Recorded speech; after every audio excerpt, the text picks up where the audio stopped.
One of the risks of investing in a cybersecurity index is you may own companies that no longer have the best products. Having platforms is really difficult. Everybody wants to be one, and very few companies are able to be one. Perishability, I think of it, if you think about a grocery store, cybersecurity is in the hot food area.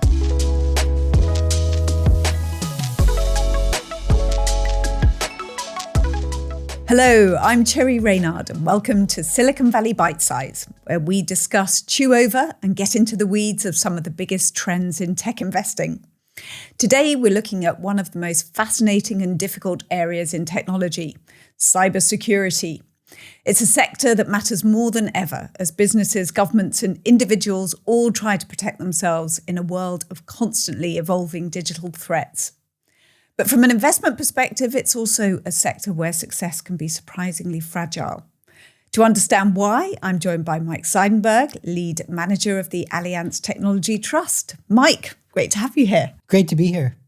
So Mike, you've said that cybersecurity is one of the hardest sectors to invest in. I wonder if you can talk about why that is. The thing that makes cybersecurity such a challenging sector to invest in is if you take a step back and look at other sectors, and let's just use the database sector, for example, when you take a look at a company like Oracle, who has innovated around the database for the last, call it 30 plus years. In cybersecurity, because the adversaries change vectors of attack, there isn't the opportunity to innovate around a certain technology or a certain direction due to the fact that your adversaries want to change how they attack you. It's very simple, right? You have AV software, adversaries decide antiviral software, they decide they want to attack through a different vector, and then that software becomes almost obsolete. So in cybersecurity, this notion of having the right architecture at a given time is so incredibly important, and those architectures change. So our job is to figure out the companies that are basically providing those layers of security that for the relevant vectors today is the way to think about it.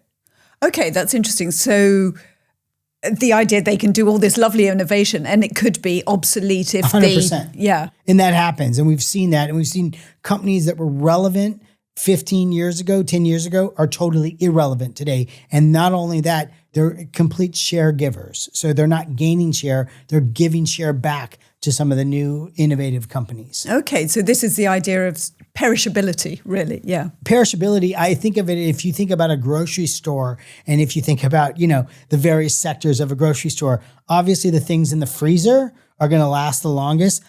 Cybersecurity is in the hot food area, right? Right. Hopefully the grocery store doesn't reheat that food the next day, but cybersecurity has a real perishability issue. You talk about vectors there. Can you give us an example of how that happens in practice? Absolutely. Traditionally, a lot of cybersecurity breaches occurred vis-a-vis, clicking on a link in an email, something that was very kind of endpoint oriented.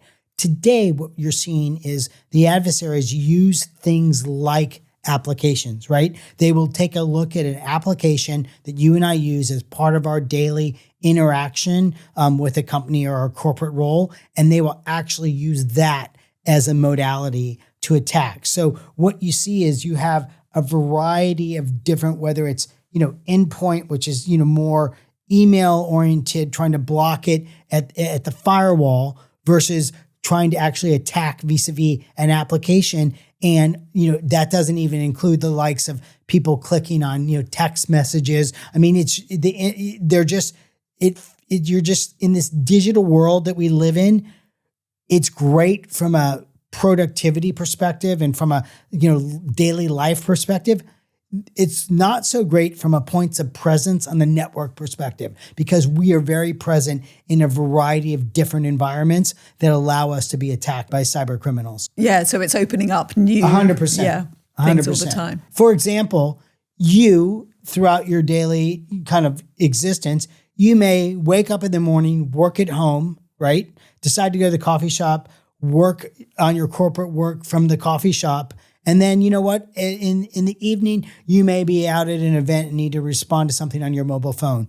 Think about that. Those are 3 different environments that require a multitude of solutions in order to protect you, the corporate citizen. In our corporate example, that's a pretty tall task for businesses. And obviously businesses want us to be productive, right? They want us to be able to work from everywhere. The other side of that coin is that we're very vulnerable. Okay, so it's not like some of the other bits of technology where scale is a real advantage. It's like not like the biggest companies are necessarily the safest bets. It's the one with kind of the right technology at the right time. I mean, scale obviously helps to some degree because that affords you the ability to invest in R&D. But I think that the real kind of key factor here is basically having a variety of solutions that can protect customers. So usually what you see is a company will start with a single product and then they'll innovate around that. And the next thing you know, they have a platform of products. Having platforms is really difficult. Everybody wants to be one, and very few companies are able to be one. Can you give an example of that, how that sort of happened in practice, a company that's done that well? Yeah, for sure. If I just think of a company like CrowdStrike and just a really good management team there, the way that their initial product came to market, they really thought differently about handling threats. So you had traditional antivirus software, and CrowdStrike kind of turned that model on its head, whereby they use the cloud to take advantage to take those digital threats back and then disseminate the protection across all their customers. So real network effect there. Okay, so it's not like building wall after wall. It's thinking differently. In the case of CrowdStrike, really leveraging modern technologies, cloud-based technologies, which are commonplace today, but when they started the business really weren't. It really wasn't the way security was being handled. And they made a number of companies obsolete. One of the risks of investing in a cybersecurity index is you may own companies that no longer have the best products and therefore have challenges in front of them. Yeah.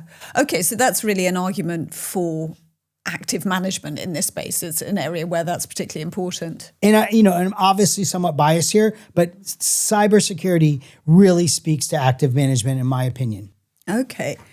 And when you're assessing a cybersecurity company, what are you really trying to work out? What are the big things that you're looking for? I mean, like a lot of, as we assess many companies, what we really want to look for is how difficult the problem is that they solve. Because I've often kind of operated under the mantra that if you solve a difficult problem and have a happy customer, you can probably sell them more things. So that paradigm continues to exist in cybersecurity. But I think that the slight nuance here is there is an element of making sure that a company can execute effectively enough to get a critical mass of customers so that their solution can potentially become a norm. What about the influence of AI in this space? I mean, does that bring in new threats, and does it mean that companies have to change the way they do things as well? I mean, in my opinion, artificial intelligence will require companies to invest as much, if not more, in cybersecurity. Interestingly enough, the cybersecurity companies should be able to leverage artificial intelligence to make their products better. Okay. And what kind of share of this is your portfolio now? I mean, how important a theme is it? I mean, just depending on kind of the trust and the overall positioning, it's typically kind of in the, call it, somewhere between 10 to 20%, 15%, and just kind of depending on the opportunities that we're seeing in cybersecurity relative to other sectors. Okay, great. We will leave it there. Thank you so great much, Mike. You. Thank you. If you'd like to learn more about how Allianz Technology Trust approaches areas like cybersecurity and other fast-moving technology themes, you can find full portfolio details, insights, and performance information on the Allianz Technology Trust website. And if you're enjoying Silicon Valley Bite Size, please like, subscribe, and follow the series. Thanks for joining us.